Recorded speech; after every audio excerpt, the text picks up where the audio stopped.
Introducing the Bite Me Cannabis Club. The Bite Me Cannabis Club aims to be an inclusive online space for cannabis lovers.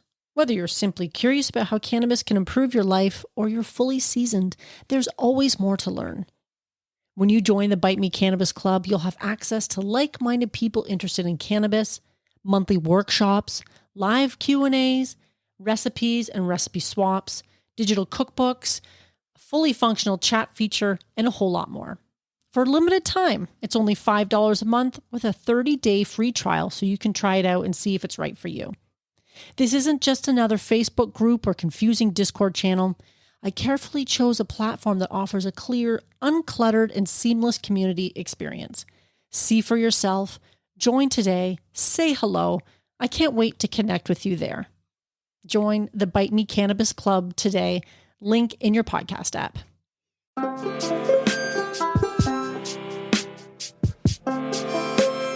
In this episode, I have the opportunity to speak with Keith Bushfield of Rexis Biotech for an illuminating conversation about the future of cannabis. Welcome to Bite Me, the show about edibles, where I help you take control of your high life.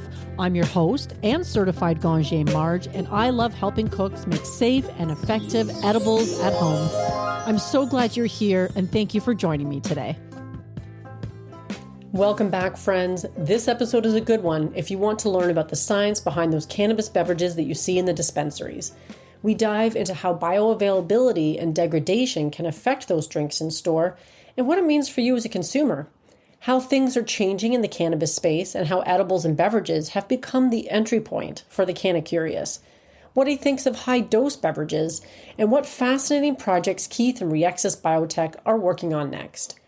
I should warn you that there are a couple of spots where the audio is a little choppy, the internet connection became unstable, the only drawback to recording with people a couple of time zones away. But the information in this episode makes up for it, and wow, what a time to be alive. So without further ado, please enjoy this conversation with Keith of Rexis Biotech. All right, everyone, we are live. This is Marge of Bite Me, the show about edibles, and I am really thrilled to be joined today by Keith from Rexis Biotech. And I was just hoping you'd take a second, Keith, and introduce yourself and let the listeners of Bite Me know what it is that you do. Sure. Well, I appreciate you having me on here. I know we had some obstacles in getting this set up, so I really appreciate your patience on getting me on here. We've been so busy.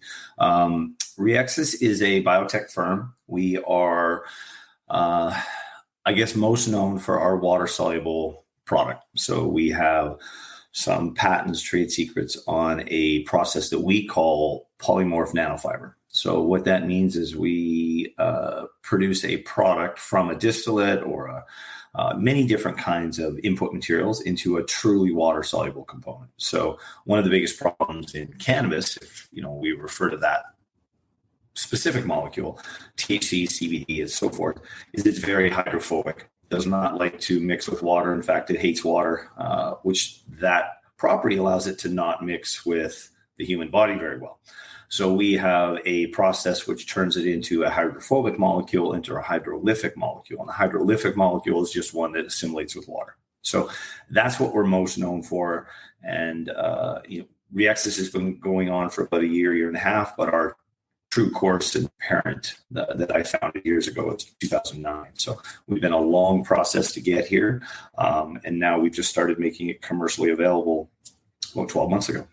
Right. So the polymorph nanofiber that you speak of, I've heard of it called co-crystallization. Is that sort of another term for it as well? Yeah. So co-crystallization, there's different ways to manufacture that. Ours is a much different model than that even. So it's basically our secret sauce, our secret recipe on how we make those polymer co-crystals. So those co-crystals are multi-layer molecules stuck on one, usually like a lipid, so a round molecule will hold it. What is very unique to us is we make a fiber shape. So our molecule shape is fiber, and now we attach multiple molecules on that single fiber. That single fiber in that layout allows for much faster absorption. So that's one of the biggest pieces that it does, is because we can control that fiber length depending on offset, things like that. It gives you different properties. So you get different responses, which allows you to go into different foods or beverages or so forth and get different effects. Onset and offset time can be adjusted, things like that. Right. Okay. Before we move on, I am going to ask Keith, maybe you just turn your camera off. I'm going to turn mine off too, because you're still a little glitchy, and I just want to make sure that the audio is good. Absolutely. I'll turn mine off too to conserve. Now, I mean, that what you're describing is obviously very science-based. Most people know that THC is typically, fat soluble. So this is totally putting all of that on its head and making it more easily assimilated, I guess, when you're able to dissolve it in water. What brought you to the cannabis industry? Like what brought you here? Great question. Originally we had started playing with a bunch of different molecules. I got asked to head up a company that was working on a male erectile dysfunction drug, a pro drug at the time, prescription based. I wasn't really interested in running a company for someone, so I liked it so much I ended up purchasing it. I bought that molecule. We started to develop it and grew it fairly large. That was quite a few years ago. Took that company public. When we started to grow, we realized that there was maybe applications for that molecule or the way that molecule was developed with different ways. We partnered with another company on the NASDAQ years ago, and we used some of their technology. And basically, we just started experimenting with things as it went along. And then we were approached by a company in 2016 in Canada that said, hey, would the technology work for cannabis? So we started to experiment, see if what we had would work. What we do now is really nothing based on what we do then. So the past system is much different. It's not even remotely the same. So after the fact, when we realized that that wasn't the direction that we wanted to go, I founded another company about 6-7 years ago. And that company, we started to really explore the cannabis side. It was just becoming legal in places like Canada, California, on a major scale. So we started to jump in and kind of developed a different offshoot technology, which is what partially we use today. We're always morphing. We're always getting better. We like the saying in my office that there's always room for improvement. And in all my career, I've never rested on what I did yesterday because someone's going to pass me if I rest on that. So we're always looking for something better.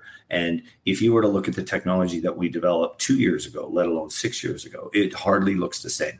So the development and the growth potential has been, it even surprises us as how much it's gone. So in that original question of, how we got into this, it was, could we do this? In the old technology we had, not really, but we really started to evolve it to where it is today. So you were looking for a new challenge, it sounds like, in the cannabis industry, provided that for you in a pretty direct way. Now, for anybody who's sort of been following the cannabis industry, who has some interest in the beverages that are out on the market, they've probably heard the term of nano-emulsion. Because, I've worked in a dispensary and all that kind of thing. And nano-emulsion was talked a lot about in the beverages space. What's the difference between nano-emulsion and this fused polymorph nanofiber that you're talking about? Excellent. One is an apple and one is an orangutan. They are completely different. And I get asked this exact same question every day or every other day, because people that don't really understand it think the only way to do it is with an emulsion and a traditional surfactant-based emulsion. So in an emulsion, to give a little bit of an overview, an emulsion is where you take a molecule like THC and you will usually use some kind of process to shear that molecule or change it. So you'll use high pressure shear, basically a glorified blender, or you will use sonification, so ultrasonic waves, or you will use something like that to disrupt the outer shell of the molecule. When you do that, you then need to attach it to something or stick it to something, and that is usually water if we're going to talk a beverage. But they still don't go together. So what companies will use is a surfactant. So they use a polysorbate, or there's a ton of different, more advanced surfactants than that these days. But all that surfactant is a chemical that joins the water and THC together. The problem is, no matter how well you do that, that molecule is going to come apart. Surfactant is just glue. So it's just a really rudimentary, crude version of glue. Everybody said in science class years ago, you can't mix oil and water. Well, that's true. The way to get around it is put a surfactant to it, and they stick them together. Problem is, you put them in that drink, as said, leave it for a little while, and it doesn't have to wait very long, and you're going to have separation. So we've all seen that in a cannabis drink where oil's floating on top. It looks terrible. It has an oily residue. And now I will give credit to emulsions. They're much better than they used to be, but they're still the same. Same principle, same background. And the problem with it too is surfactants taste bad. And they're not good for you and all the rest of it. So that's an emulsion. What we do is much different. We do not use surfactants. That's probably the number one difference in what we do. We do not use surfactants, and we have a very proprietary way that we fuse those together. So we make a fusion of the carrier molecule. So we use a molecule to carry the THC molecule, and then we fuse it to the THC molecule, and we introduce a water molecule to it. So it's a hydromolecule that we introduce. That becomes this co-crystal that's a permanent bond. So the big difference is no surfactants. So we eliminate taste issues. When we do the process of ours and we shatter or we rebuild, I guess, that molecule, and we attach it and fuse it to the fiber and make the fiber, that fiber then has a lot of the flavor profiles that we can remove. We can keep them, we can remove them, we can really adjust them. So then that molecule, that polymorph molecule, is suspended in water and it stays there. So it's no different than if you would have put sugar in there. It stays suspended like that. You don't have fallout. That's the big difference. Yeah. And you mentioned a couple of things I'll probably come back to, but the one that you mentioned is the taste, like the surfactants taste bad. And I've had cannabis drinks that have like that bitter aftertaste. Is that the surfactants or is that the distillate that I'm probably tasting? I think you're probably tasting both. No. So, I mean, I'm not to beat up on any cannabis drinks that are in the market. I mean, we had what we had 5 years ago. The problem is we're not evolving.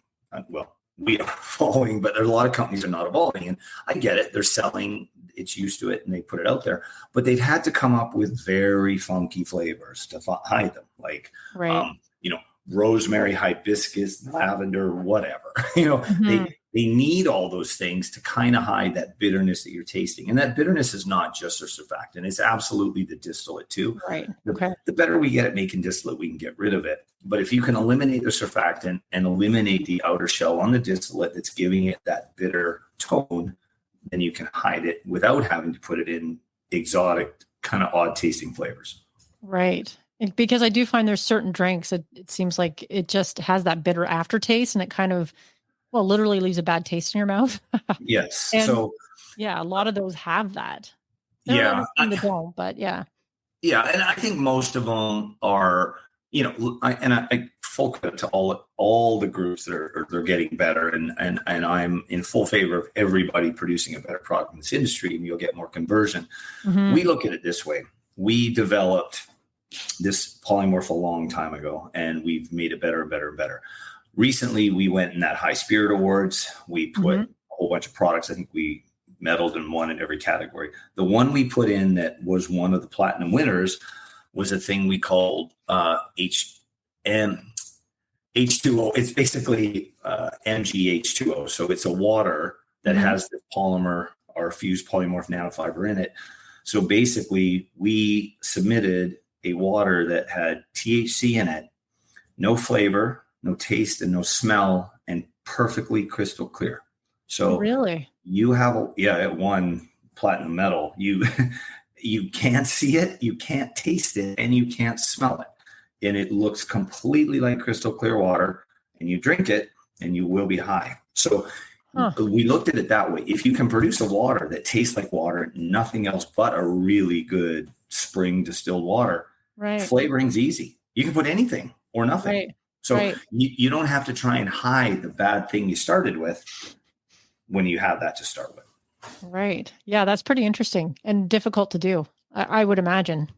I mean, it's taken years and years and years, but now that we're here, we've been able to produce it on a large commercial scale, which has dramatically reduced costs. When we first entered the market, we were expensive. We always said, you want to buy a Ferrari, you have to pay for it. We've now been able to make a Ferrari and charge a high-end luxury import car price. So it's if we're going to use that analogy, but we've come a long way, and the industry's come. And my favorite line in business, my whole career, is competition breeds originality. And the more people we have pushing us to develop something better, not just what the clients want, the consumers, but the people we have trying to take our position at the top, we will always get better. So I think that's a benefit for all of us. Well, that's the constant never-ending improvement too, right? So that you mentioned earlier. Now, as far as the cannabis market goes, is this technology used primarily in the beverages space, or is it used in other areas as well? No. So we have multiple divisions. We license the technologies to a bunch of our THC partners. We have THC partners in 9 states, I think, currently. We have them making chocolates, gummies, shots, drinks, drink packs, stick packs. It's used for a ton of different applications. So it's really not just for beverages. And we produce it in 2 grades. The beverage grade is more expensive, and then the food grade is a little cheaper because you don't need it to be crystal clear. You don't need it to have all the properties if you're going to put it in a gummy with a bunch of sugar and or chocolate and so forth. So it really is universal in how we can use it. Right. Okay. So it's pretty much all across the edible space, generally speaking. People can find this. I mean, so Happy Valley, which is one of our clients in Massachusetts, they use our product exclusively for their gummies, and not only for flavor and taste, but fast acting. And I think they're the number 1 selling gummy brand there. It's in Michigan. I think it's either the first or second gummy brand there. So it definitely has a lot of interest in the edible space, not just the beverage space. Right. Now, you mentioned the fast acting. If someone's consuming an edibles product or a beverage with this technology used, what's the onset time like? Sure. That's a great question. And it's one of the things I'm most proud about. I mean, obviously flavor is key, but fast acting. So I've used this analogy since I got in this business that, everybody's had an edible, and at some point in their life, probably especially in the earlier days, and you try it and it didn't work. And 45 minutes later, I'm going to take another one. And, half an hour, 45 minutes later, you're on the floor looking at purple dinosaurs and wondering what happened. Right. So, that to me from day one was a limiting factor for the growth of the industry. So, we worked with our groups and our scientists and said, look, we need to improve that. And that is one of our mandates, is to figure out a way to make this onset adjustable. So we had a breakthrough about a year and a half ago with the fiber length that we're talking about. So we can increase and decrease fiber length of that polymorph molecule by increase and decreasing. And it is not a linear equation, but by increasing or decreasing that, we can increase reaction time, uplift time, and then we can decrease offset time. So obviously, we usually try to make it as fast as possible. And we have it down to science, basically 10 to 15 minutes, you're feeling it. We have clinical university trials showing that it's in your bloodstream in 5.8 minutes. And we argue it was in your bloodstream faster than 5 minutes, but we didn't draw the first blood until 5 minutes. So we didn't really think it would work that fast. But by the time we drew it and tested it, it was already in the bloodstream. So 5.8 minutes reaction time, we can definitely say it's a 5-minute uptime. And then the off time. So we have been working with some of the biggest beverage makers on the planet, and a lot of their concerns were we need it to turn off. So as an example, Anheuser or Pepsi or whoever it is that's coming to the table that's in the big player has said, well, it does me no good if they're high for 3 hours. I can't sell them 3 or 4 more drinks. And I completely agree with that. And for a consumer, if I'm going to consume it, I don't want to consume it and then think that I'm going to be incapacitated for 3 hours. So we mimic this to act like alcohol as close as possible. So if you take one of our beverages, one of our, say, our in-house squared beverages, we've really tweaked the molecule so that you feel it in about 10 to 15 minutes, and primarily offset will happen 45 minutes to an hour. And within that 1 hour to hour and 10 minutes, it's usually gone out of your system by then. And it's not out of your system. I should rephrase that. It is out. You're not feeling it. Mm-hmm. So you're getting less compounding problems by being able to turn it off. Mm-hmm. So, and the second thing is the dose size. So we make that dose size smaller so that if I have an uptake and I can feel it, and a lot of people will say you can't feel 5 milligrams, but ours is so much more effective and efficient. Our bioavailability is 500% higher than a standard CBD. Again, clinical trial data that we did. So it's so much more advanced, and you get so much more of it in your system that a 5 milligram is just more efficient. So if I take 5 milligrams at noon, then by 12:15, it's working, and by 1 o'clock, it's mostly gone, and I can have another. And if I'm a beverage manufacturer, I can sell 3 or 4 in a night instead of selling 1. Right. Yeah, that all makes sense. And there's a lot of things you mentioned there that we'll come back to, but you also touched on the bioavailability piece. And I think bioavailability and degradation are kind of two concepts that consumers don't think about when they're shopping for beverages or edibles, generally speaking. And can you talk about how your process can improve the experience from these two vantage points? Yeah. You already touched on the bioavailability, whereas 5 milligrams feels like 5 milligrams, but yeah. Again, great questions. So those are kind of our big three: taste, onset and offset, bioavailability, and then obviously potency over time. So, but in terms of bioavailability, we did a trial with Dr. El Sole Labs, and we tested a CBD molecule in our delivery format method with animals, and we did it head-to-head against Epidiolex and what their research showed. Their research and their FDA submissions were about 9% bioavailable, 9.5, 10.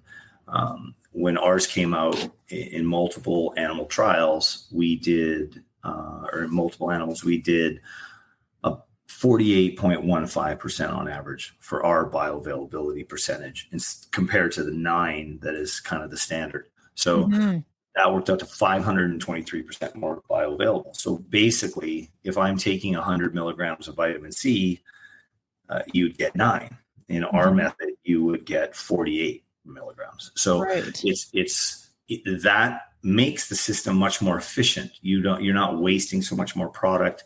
You're not having to have a 20 milligram dose hoping to get 4 milligrams or 3, whatever it happens to be. So when we give you 5, people do say, "Holy man, that was a true 5." And so that's a big piece of it. And I think part of that goes to the age-old problems of beverages that they did put 5 milligrams in it, or they put 20 milligrams, or whatever it was they put in that can. But the problem with a surfactant, or the problem with a lot of that technology that exists today that most of the classic beverages might have been made with, was they used the emulsion that was sticky. So the molecule itself is sticky. When you put it into a sonification system or an ultra shear, you're making the molecule even more sticky. You're removing some of that coating. That it is a bigger mess than when you started. So what is happening is they're putting it in a can.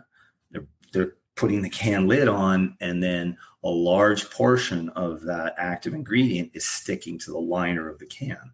So you pour your drink out, and you put 20 in there, you pour it out and test it, and you've got 6 in there, or you got 3 in there. So and I know of a very large producer that had made a very large production run and had to throw it away because they missed a testing date, had to go back and test it over again, and it didn't test right. And that was only like 4 days later. So great. Wow. They figured out a way to quote unquote scam the testing system, but it sure didn't do any good for the client. The consumer that got it, it's all stuck to the liner. It did, and that's just unfortunate, because then people start thinking, "Oh, that drink isn't very strong," or they go have a Rexis drink or squared or 3G or whatever we build, And then all of a sudden, wow, that was so much stronger. So, we see that a lot. That's one of the biggest advantages that we have. We have now a 1 year stability study where we lose about 8% over a 1 year study. So we're losing very, very little potency. We have had product built and in our stability stable within our product lines, what I'm trying to say, for 3 years. And it's still active, still works. If you take a distillate and don't do anything with it, you're losing 14, 15% quarterly. Within, if it's exposed to any light, you're going to have half of its potency in no time. So with this, we turn it into this powder. When we do the polymorph nanofiber, it turns it into a very fine powder, almost like a sugar or an icing sugar or a flour. And that powder, we put it in a bag, and as long as it's not exposed to sunlight on a regular basis, it will last indefinitely. Wow. Okay. So when somebody is going into a dispensary then and they're buying a drink out of the fridge that could be there, it's been sitting there for 6 months, what you're saying is there's a good chance that 5 milligram drink is no longer 5 milligrams. I will guarantee, and any of your listeners could call me up. I will bet any amount of money on the planet they want to. If it's not a Rexis product, I guarantee it is not what it says on the can. Guaranteed. Because it's just the nature of that molecule. It's nothing against the manufacturer who built it. It's just that is a huge issue with this molecule. So you have such a loss in potency that it just becomes something that's very hard to work with. And the idea is hopefully we don't make cans and we don't have 2 year expiration dates on them. So we understand that if they bought it, they should do it. But I know for a fact that, in 30 days, you've lost 30%, 40% potentially of that drink. So you started with 5, but you've got maybe 3. So which is kind of crazy. I mean, that really does affect the experience of somebody who's consuming these beverages. And does this apply mostly to beverages or does it apply to edibles as well? No, we don't see it in edibles. Because it's a solid, it's inside let's take a gummy. It's in the gummy. It's not going to get out of the gummy. So a lot of companies that will use an emulsion base to make a gummy, and not everybody will use an emulsion, but let's just say you used emulsion or not, it's not going anywhere. It can't escape the gummy. The biggest problem is with the can, the liners, and even if you use a bottle, it sticks to the edge of the bottle. Like companies are way better at this now, but some of the companies that do sell emulsions today, they'll tell the clients aren't. I mean, the company making the can isn't going to tell the consumers this, but the companies that are making the emulsion for them are telling them that there is loss, and then they manufacture it, and they know that if they do not have that thing tested in X amount of window. I'm not beating around the bush and saying anything that a lot of people don't understand, but I know several companies that overdose the product. So if it says 10 on the container, they put 13 in there. They wait 4 days, have it tested so that it comes out compliant at 10. Right. So, but then by the time the consumer picks it up, it could be at 7 or something. Correct. Which is pretty interesting because that doesn't one of the reasons for legalization was to offer these lab tested products so that consumers could be certain of what they were buying. So they had a regular repeatable experience. And this isn't really what's happening, it sounds like. No. And then, it's not so bad, and it doesn't exist in flour, in edibles, it doesn't exist, but in beverages it did. And I go to claim that that's a very big reason beverages took a long take off. And now is you had issues like that. The consistency was terrible. You weren't getting the same taste. You leave it out. The heat was changing things. If it wasn't cooled, there's a lot of those emulsions that need to be refrigerated. Right. So you haven't refrigerated. You have to, and we looked at all of that when we were early stages of developing. You put on a whiteboard. We have a wish that none of that stuff exists, and we just worked backwards from there, saying how could we produce a product that was able to eliminate all of these, and if not all of these, definitely less than all of these. So I'm excited because the industry is going in the right direction. I think there's a couple companies that are better at it. And, I think we're really good at it now, and we want to do more companies. So, I was speaking at a show a few months ago, and New York was having some issues with their compliance and what they were going to allow. And I had offered other companies that were using them to say, look, come to us and we'll help you do that. And these other manufacturers, don't lose your clients. We'll help you keep them, because we want as many people in this industry growing the industry and moving it forward, that there's lots of space for all of us. And if we can fix things like you're talking about, it's a better experience for everybody. And that bodes well for us. Right. Yeah, of course. So if someone like myself is walking into a dispensary, is there anything I should be looking for in particular if I'm looking for drinks? Because I have found that I really enjoy the drinks, actually, partly because of the quick onset and offset time, like you mentioned. Well, you'll find a drinks like ours, they'll say powered by Rexis on the back. Okay. Now, we have only recently really started making ours commercially available. We don't do too much in the THC space at the moment. We have half a dozen big companies that are working with it and trying to figure out how to roll it out in their factories and things like that. We've been specializing in the hemp space at the moment. I think we're the largest now hemp manufacturer and distributor in the country. So it grew overnight from people like yourselves that walked into a dispensary saying, what can I get? Or now saying, we offer these products in hemp 9, D9 compliant in liquor stores across the country. And I think when you're walking in there, you want to see basically brand. It's not hard to figure out who made the brand. And just because it's a big brand, I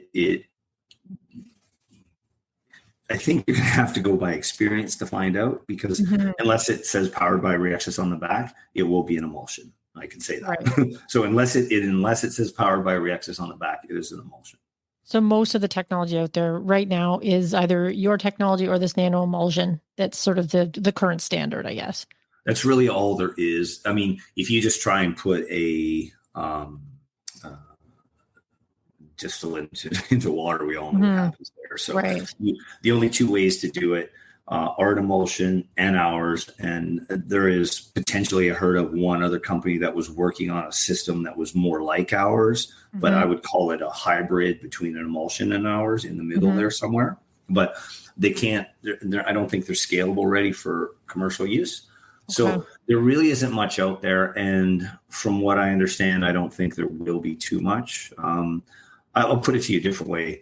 We are working with several of the biggest brand corporations in the world, and they're not looking to make something themselves. I think they realize that it's not really something that is going to work for us, or we have the time and energy to build it. So if we can supply their engine for them, they will. So I really don't see a lot coming down the pipeline, right away. And obviously we don't know what everybody's working on, but I think we're going to see a fairly big push I'll put it this way. I think in the next 12 months, the landscape for beverages is going to be something he didn't understand was going to happen. It's coming like a freight train, not only in the licensed THC space, but the hemp space. And in my personal view, it's going to help transform, the users that are on the fence. I've always said that I had a discussion with someone that's fairly big in the THC industry recently, another CEO. And he said to me, well, drinks are still, not that popular. They amount to 2% or 1% of sales, and gummies and are much higher ratios. So we're going to continue to focus on those. And my response was, I agree. Gummies at the moment make a bigger sale. However, in my opinion, my humble opinion, gummies are the fringe product. Gummies will always be a fringe product. And what I mean by that is I associate gummies with, the gummies that kids would eat, or There's the odd time I like them, but non-THC based, that's what a gummy is. The other thing gummies are, they're associated with cannabis. They're associated with THC and et cetera. So that will always have that stigma. And if I am not a full-blown user and I want to use a lot of, and I'm not ready to use THC, or I'm just starting to dabble in it, I'm a new user, a gummy is a fringe, because they've heard horror stories about someone took a gummy, ended up on the floor, can't stand up. But we've been drinking alcohol or RTD beverages for decades, hundreds of years. So that, in my opinion, will outpace gummies once we're all set. But the biggest reason we haven't done it to date is there hasn't been this technology yet. And now we're seeing the technology, and people are, we get, this is not an exaggeration, I get a call every single day from another company looking or talking to one of our staff about, I want to build a beverage. I want to build a beverage. And that doesn't include those monster companies that are already selling 1 million cans a day in their other beverages. So I personally believe, and it's a good thing, because it's going to help be that transition into cannabis that a lot of people were afraid to take or didn't want to. They're never going to smoke. They're never going to vape. They might do a gummy, but it still sounds scary. But, I'll drink a beverage that tastes like orange soda from the fountain. Right. Well, it's such a safe entry point too, like you said. And if you know the onset time is relatively quick, especially comparable to smoking versus a traditional edible, and you also know that, it's going to last an hour, give or take, instead of 3 or 4 or 5, which is a lot if you've taken too much. It's such a safe entry point into cannabis. And I've talked to a lot of people as well who are super skeptical about drinks and now have fully converted. And these were regular cannabis users. So I'm with you. I also see people using the beverages in place of alcohol. And that seems to be pretty popular as well. So can you talk a bit about how you see cannabis beverages fitting in amongst the alcohol industry right now? Great segue. Great question. We spent a lot of resources and time building, and I'll back up. So Rexis is obviously an IP technology company, but we also own a few manufacturing facilities where we make the cans. We kind of think of ourselves as that farm to table kind of company. So we don't grow the plant, but we take the raw materials and we convert them in our process. We put them in a can. We do what we do. Then we also have this large distribution network, and we are in 12 states, and we focus on nothing but liquor stores and liquor distributors. That is all we do. And in that farm compliant space. So our distributors nationwide, basically are that. And we very much believe that this will supplement alcohol. It will help the decline in alcohol sales. We have a lot of smaller distributors that are feeding from our very large distributors that are showing dramatic decreases in their craft beer sales. So they are running around trying to find a way to supplement their sagging sales with something new. And that's where this is starting to come in. And we see it on a regular basis. Like, I grew up with alcohol. And so did I. I've never been a cannabis user, really. I mean, I take our stuff. I like our stuff a lot, but I've never been a traditional cannabis user. So when I grew up, I was always raised on the idea that, cannabis was so bad and it was going to kill you and you can't even look at it wrong. And that was the generation that we grew up in. Right. And I look at it now and I go, wow. Cannabis, when it's over, it's over. Light switches off and I'm done. Alcohol, it doesn't do that. So, and myself, just like so many people and yourself, we're seeing that. And, I have 2 children, one's just about out of college. One just went into college. Their alcohol consumption compared to what I did when I was younger, 2 different things. And all of their friends alike are just completely different. But what we are seeing is they're starting to entertain cannabis instead of alcohol. Right. And in my opinion, if you can have cannabis without having the cigarette attribute, you're not having the damage to the lungs, you're just going to see that big uptick. And I think that's exactly where this is going. And I do know, we're working with several of them. The biggest alcohol companies in the space, in the industry, are looking at this too. and they're trying to, and there's a couple PAPs has already started to, go down the road a little bit, but we have built prototypes for some of the other bigger companies, and they're all there. I think they're still waiting on the sideline to really figure out what to do and pull the trigger. But I don't think, I've had many discussions with the purists in the cannabis world that say, oh, we don't want to let the Anheisers and Coors and Corona guys get in the cannabis space. I think it's naive. I think it's just absolutely ridiculous to think that, because it's not going to happen. They are already poised. They have all their troops at the border, if you might call it that. They're going to come in the space. But I think it allows us to have craft manufacturers that are smaller, and you're still going to have the Budweisers of the world that are just, of course, Budweiser, but you're going to have a bunch of the other guys. And I think there's lots of room for all of it. But what it is going to do is make it mainstream. And we don't have to think about that, because I want to have a cannabis beverage, I'm going to be looked at weird. Not anymore. That's ending.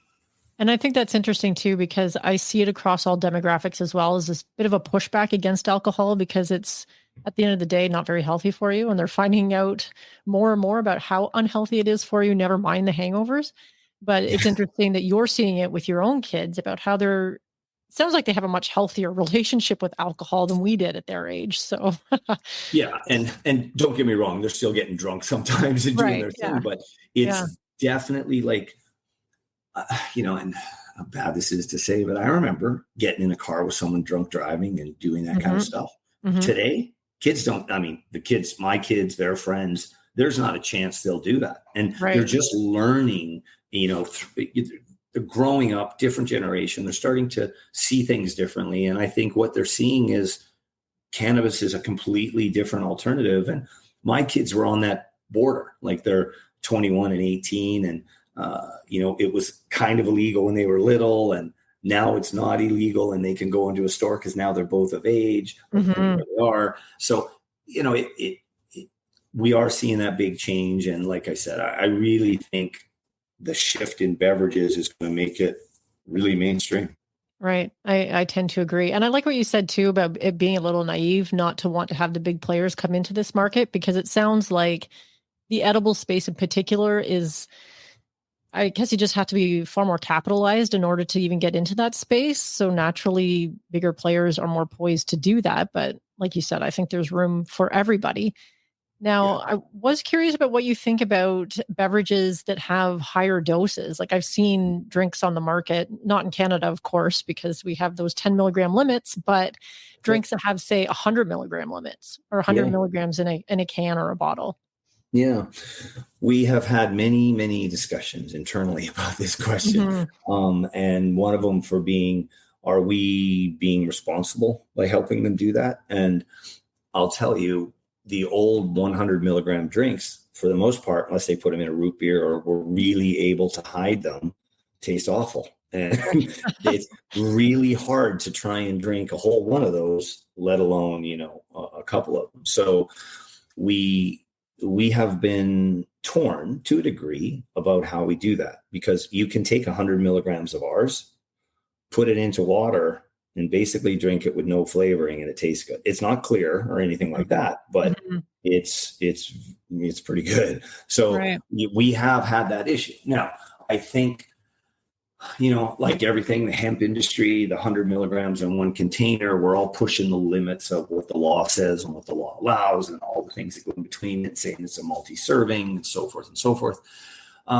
It's my opinion and that of every single distributor that we deal with. They don't want it. And I think for two folds, they don't want it, three folds. They don't want it for the compliance issues, especially in the hemp space. Now you can still get away with a 50 milligram drink almost, or a 25 for sure, depending on how big the can was. There's a compliance issue. There is a safety issue for sure. They're like, this is, way too much. And then there's a pure economic, if I want you to buy 5, I want you to buy a 6-pack and drink all 5 in a weekend or overnight or a whole party or whatever you're going to do. But if you buy one 100 milligram drink, you're going to buy one because you can't stand up after you drank the one. So, now there is the sides that say, oh, the heavy users need 100. the heavy users are always going to be the heavy users. The cannabis social drinker, the cannabis social user doesn't need 100 milligrams per drink. And it's just, so as far as I'm concerned, I'll put you know, we don't accept anything over 10 milligrams in our network, in our distribution.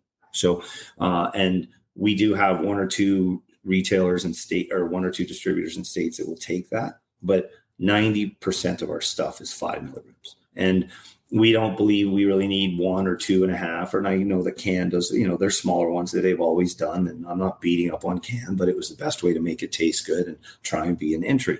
So I think 5 becomes a good moderate number. It might be strong for some people, but at the same time, everybody's going to be comfortable with it to some degree, whether they drink half of it or not. But 100 milligram, 50 milligram, and all the rest of it, it's really designed for a very specific user. Right. And we don't feel that very specific user is the future. Right. It's going to be people with the lower tolerances. They're just looking to have a beverage with their social time on a Friday night kind of thing. Yeah. Like I like, instead of having a beer with dinner, a wine with dinner, I can have a square with dinner. And I'm completely normal, and I'm having a normal conversation, and I'm not passed out. Yeah. You know? Yeah, absolutely. Just like a beer. Like, could you imagine if you drank one Budweiser and you were, you know, talking sideways and couldn't stand up? I mean, nobody would drink another Budweiser. I mean, they would, but it'd be a certain user. Somebody would, but somebody would, of course. But you know what I mean? Yeah. So I guess basically what you're saying too is that for widespread adoption to happen, you have to have sort of the milligrams at a reasonable level. And also if they're using Rexis powered beverages, that 5 milligrams is actually 5 milligrams. Yeah, absolutely. I think wide scale adoption would have never happened if, you know, people were still trying to make 100 milligram drinks. And I've made the argument to a lot of manufacturers, a lot of brand owners over the past. You know, we just made a beverage for a company in LA.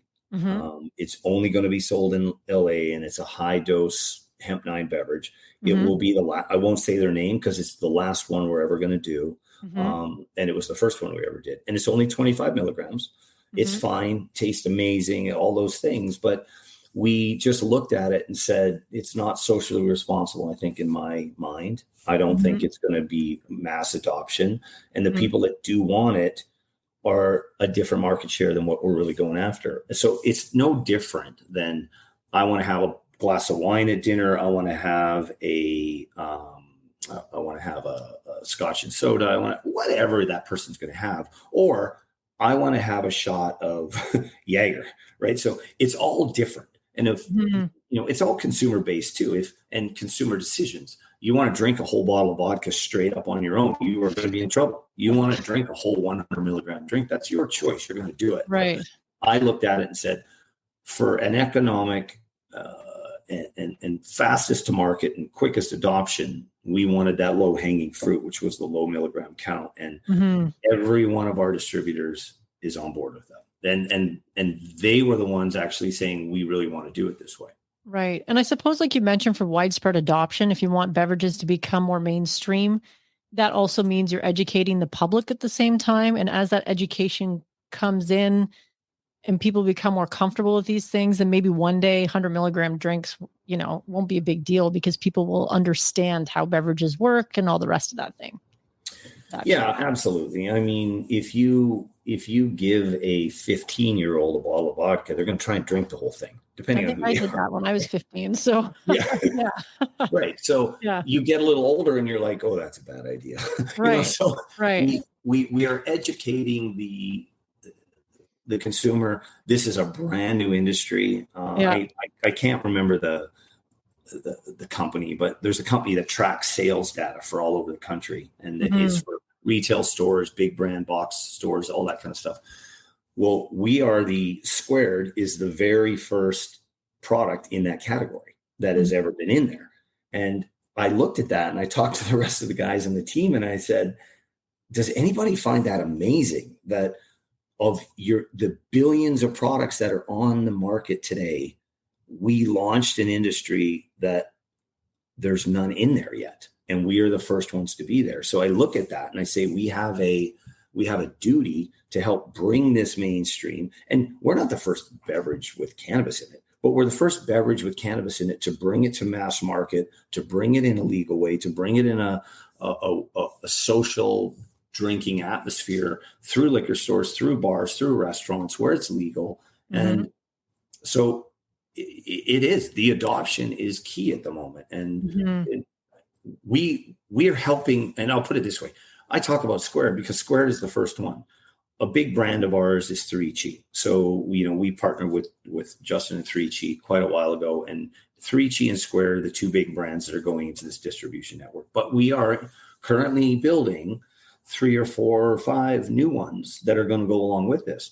We want the market to have multiple choices. We want the consumer to have the ability to say, I want a low calorie seltzer. I want a old fashioned soda. I want an RTD that tastes like tequila and, it tastes like a margarita, but it has no alcohol in it. It has this. We want them to have a lot of choices. So whether we partner with a group, develop it in-house ourselves and bring it to market, we're doing that. Right. Now, I'm curious because this all sounds so good. Are any of them available? Are any of your Rexis powered drinks available in Canada by any chance? Yet? Not yet. What part of Canada are you in? I'm in Ontario. Oh, okay. I'm born in Calgary.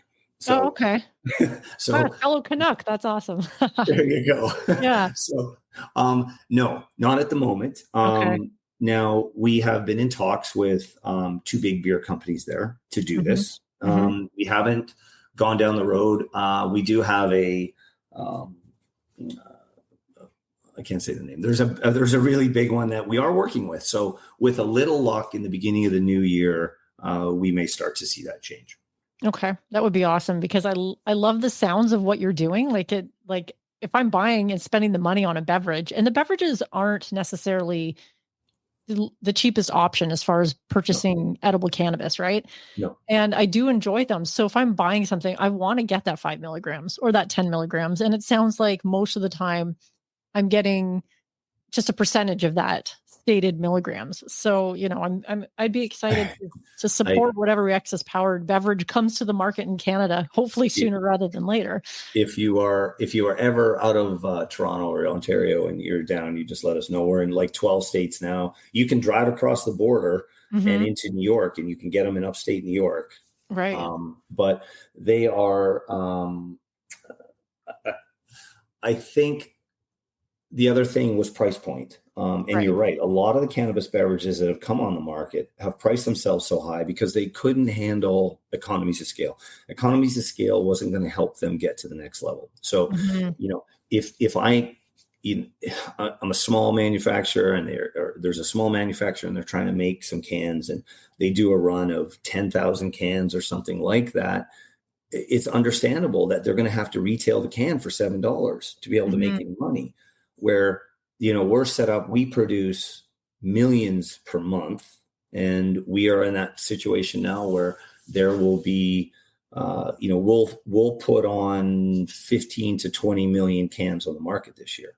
And that means you're going to be able to buy a Square can, a 3Chi can, depending on where you are, for potentially in the $3 range. Right. So it's no longer do you have to go and spend $6. So that's a big change to where the market has been, where it's been this craft market, and those craft manufacturers will start to still be there or continue to be there, and they'll have a marketplace, and we encourage them every day.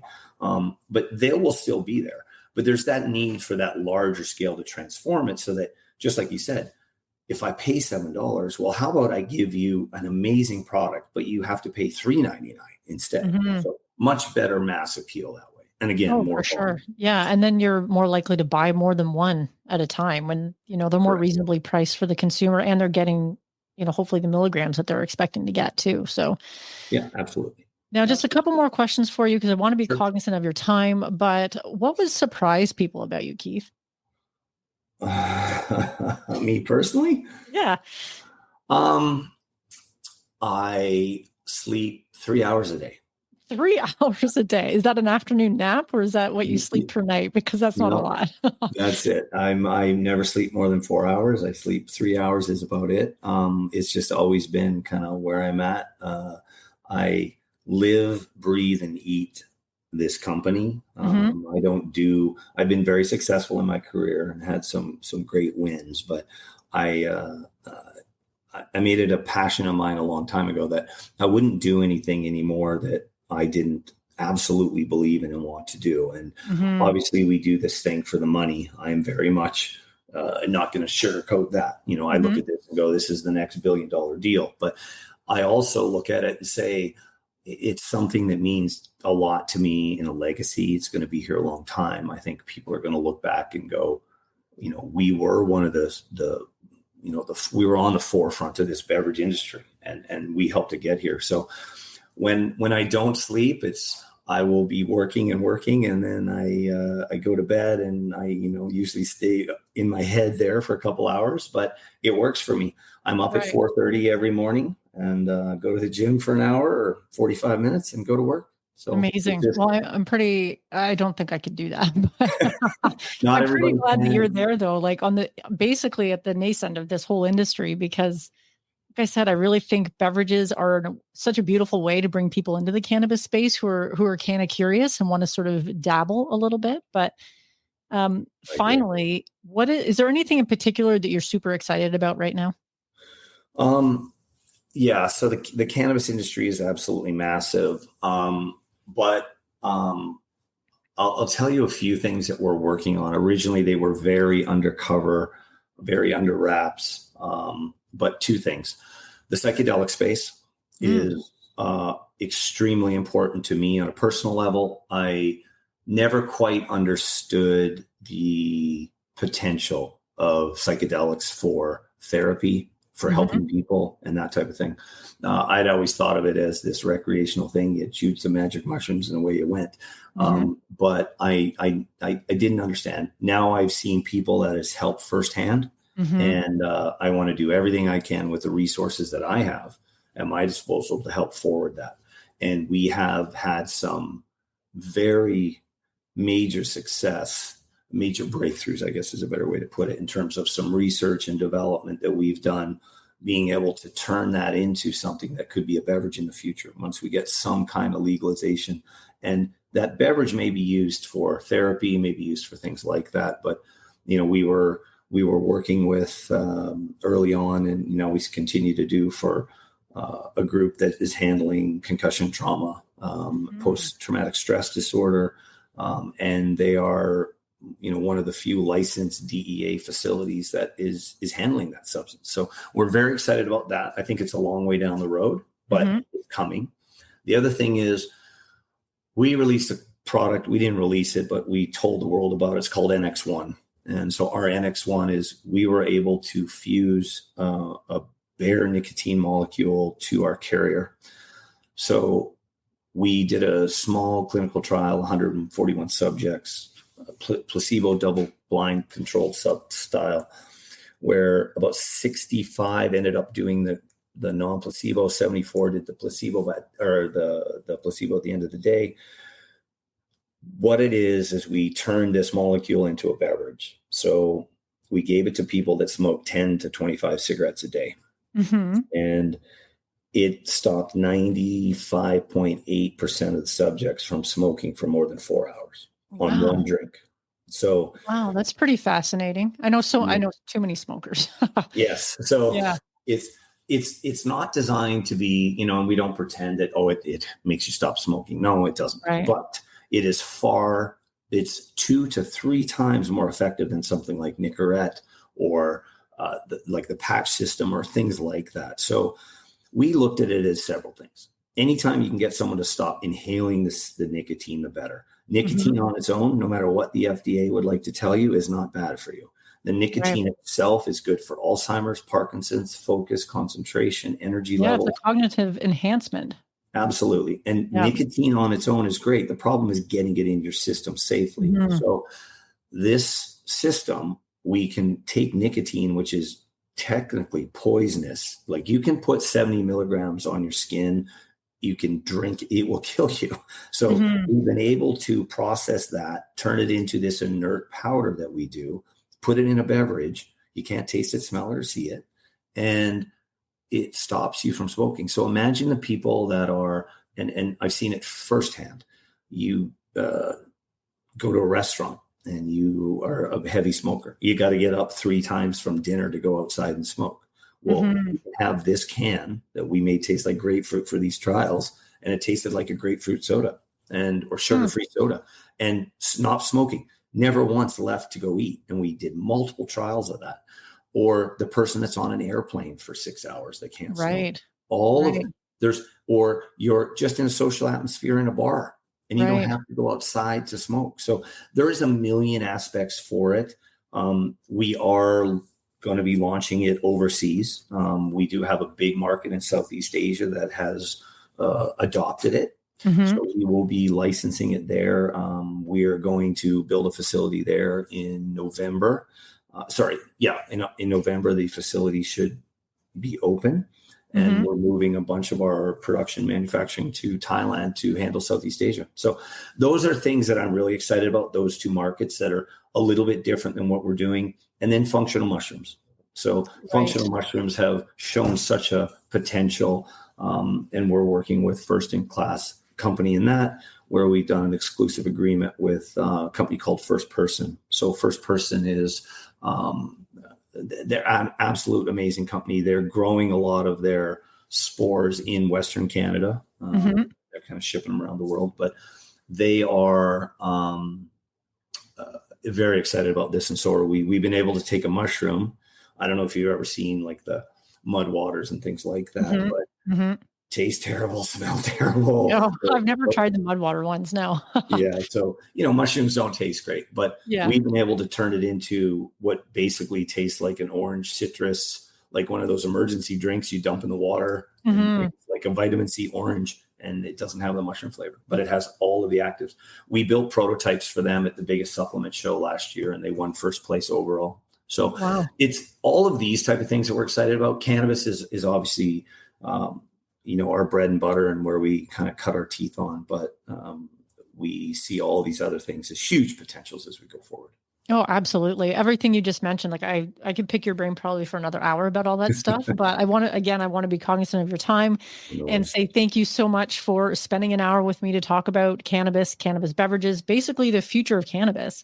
So thank you for that, much. Keith. Yeah. Well, Marge, I thank you. I'm so glad we finally got it together, but and all on my fault, not yours. But I really, really appreciate it, and I look forward to talking with you again.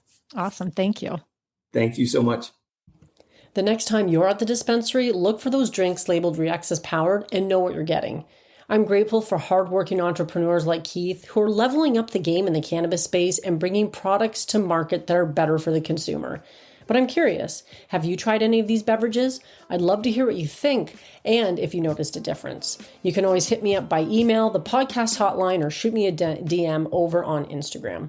And of course, if you enjoyed this episode, please consider sharing it with somebody else that you think would enjoy it. You can always stay up to date with news, events, giveaways, and the rest with the newsletter, and that helps keep these episodes timeless. And you know what won't leave you wishing for more? The products and services found on the Marge Recommends page. I'm your host, Marge, and until next time, my friends, stay high.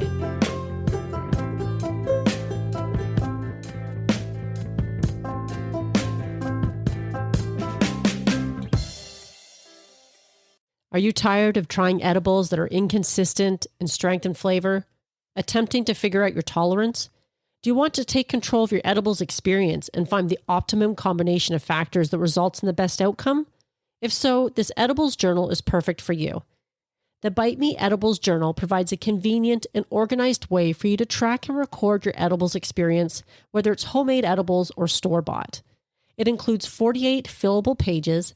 It's sized 8.5 by 11 for plenty of writing space, includes information on calculating the potency of homemade edibles, and it was created by an edibles expert. Whether you're a seasoned edibles enthusiast or just starting out on your cannabis journey, the Bite Me Edibles Journal is an essential tool for anyone interested in enjoying their edibles to the fullest.